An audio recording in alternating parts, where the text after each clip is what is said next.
Hi guys, it's Thursday, day 2, and we are ready to read our book today. Remember, it's called Haddix, and we read the prologue yesterday, and the prologue was, remember, something that happens before the real story starts.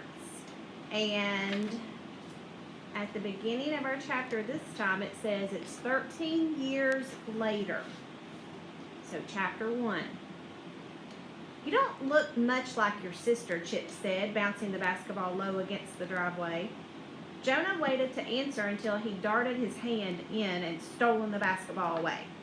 Adopted, he said, shooting the ball toward the backboard, but the angle was wrong and the ball bounced off the hoop. Really? You or her? Or both? Chip asked, snagging the rebound. Me, Jonah said, just me. Then he sneaked a glance at Chip to see if this made a difference.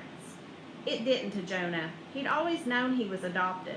And as far as he was concerned, it wasn't much more of a deal than his liking mint chocolate chip ice cream while Catherine liked orange sherbet.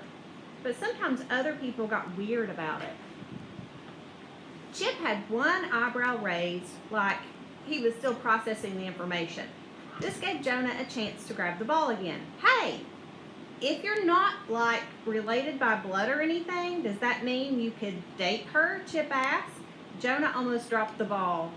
No, he said. That's gross. Why? Chip asked. Because she's my sister. If Chip had asked him that question a few years ago, Jonah would have added, and she's got cooties. But Jonah was in 7th grade now, and 7th graders didn't talk about cooties. Anyhow, Jonah hadn't known Chip a few years ago. Chip had moved into the neighborhood just 3 months ago in the summertime. It was kind of a new thing for Chip to come over and play basketball. Carefully, Jonah began bouncing the ball again. If you think me and Catherine don't look alike, you should see my cousin Mia, he said. Why? Chip asked. Is she even cuter than Catherine? Jonah made a face. She's only 4 years old, he said, and she's Chinese. My aunt and uncle had to go to Beijing to adopt her. He could remember the whole time Aunt Joan and Uncle Brad were arranging to adopt Mia. Filling out all the paperwork, sending away for the visas, crossing dates off calendars, and then buying new calendars to cross off new dates. His own mom and dad had spent a lot of time hugging him and exclaiming, "We're so lucky. We're getting you. Such a miracle." Catherine had been jealous. Jonah could just picture her standing in the kitchen at age 5 or 6, wisping blonde hair pigtails sticking out on both sides of her head, a scowl on her face, complaining, "Weren't you lucky to get me too? Aren't I a miracle?" Mom had bent down and kissed her. "Of course you're a miracle too," she said, "a big miracle, but we had 9 months to know you were coming. With Jonah, we thought it would be years and years and years before we'd get a baby, and then that call came out of the blue." "The week before Christmas," Dad added, "and they said we could have him right away, and he was so cute with his big eyes and his dimples and all that brown hair." And then a year later, lovely Catherine came along. Dad reached over and put his arm around her waist, pulling her close until she giggled. "And we had a boy and a girl, and we were so happy because we had everything we wanted." Jonah's parents could be so sappy. He didn't have too many gripes about them as parents went. They were pretty decent.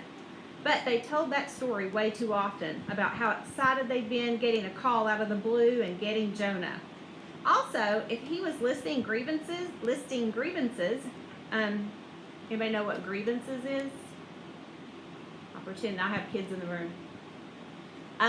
Well, a grievance is like a complaint. So it's something like if you're complaining about something. He often wished that they had the sense not to name him after a guy who got swallowed up by a whale. But that was kind of a minor thing. Now he aimed carefully and sent the ball whooshing through the net. It went through cleanly, the perfect shot. Chip flopped down on the grass beside the driveway. "Man," he said, "you're going to make the basketball team for sure." Jonah caught the ball as it fell through the net. "Who says I'm trying out?" Chip leaned forward. "Well, aren't you?" he asked. "You've got to. That's like what everyone wants. The basketball players get all the girls." This sounded so ridiculous coming out of Chip's mouth that Jonah fell into the grass laughing. After a moment, Chip started laughing too. It was like being a little kid again, rolling around in the grass laughing, not caring at all about who might see you. Jonah stopped laughing and sat up. He peered up and down the street. Fortunately, nobody was around to see them, and he whacked Chip on the arm. "So," he said, "do you have a crush on my sister?" Chip shrugged, which might mean yes, or "would I tell you if I did?" or "I haven't decided yet." Jonah wasn't sure he wanted to know anyway. He and Chip weren't really good friends yet, but Chip having a crush on Catherine could make everything very weird. Chip lay back in the grass, staring at the back of the basketball hoop. "Do you ever wonder what's going to happen?" he asked. "I mean, I really want to make the basketball team.